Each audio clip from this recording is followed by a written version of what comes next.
চলো বন্ধুরা, আজকে তোমাদের আমার লাঞ্চ মেনু কী সেটা দেখায়। আজ হচ্ছে বুধবার। তা আজকে কী কী রান্না করেছি চলো তোমাদের সাথে শেয়ার করি। এই দেখো, আজকে কিন্তু অনেক দিন পর, মানে অনেক বছর পর আজকে প্রেশার কুকারে ভাত বানিয়েছি। আগে কিন্তু আমি প্রেশারেই ভাত বানাতাম।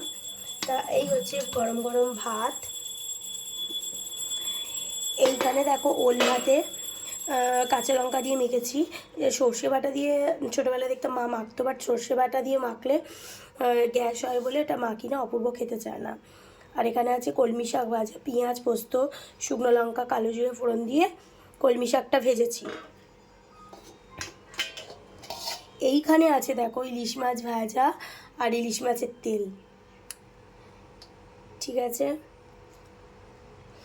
এই দিয়েই আমাদের ভাত খাওয়া যাবে। ওল ভাতেটা একটু ইলিশ মাছের তেল দিয়েও মেখেছি, মানে যে সর্ষে তেলটা দেয় কাঁচা, ওটা দিয়ে ইলিশ মাছ ভাজার তেলটা দিয়ে মেখেছি। এইখানে আছে দেখো উচ্ছে বেগুন আলু কাঁকরোল সব পেঁয়াজ টমেটো সব দিয়ে ইলিশ মাছের এই যে মাথা দিয়ে চচ্চড়ি এটা করেছি। এই মানে এই ইলিশ মাছের কাটাপোটা দিয়ে পুঁই শাক বলো যাই বলো, যে কোনো সবজি মানে চচ্চড়ি অসাধারণ লাগে খেতে। আর এই হচ্ছে আমার পাঁচমিশালি ডাল।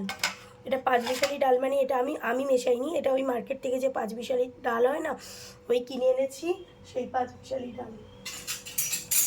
চলো তোমাদের একটু দেখিয়ে দিয়ে, দেখো শুকনো লঙ্কা এই যে ফোড়ন দিয়ে করেছি। এটা একবার করেছিলাম ঘি ফোড়ন দিয়ে রাতে রুটিতে, আজকে কিন্তু ভাতে করেছি। দেখি খেয়ে কেমন বলে, যে কেমন খেতে হয়েছে।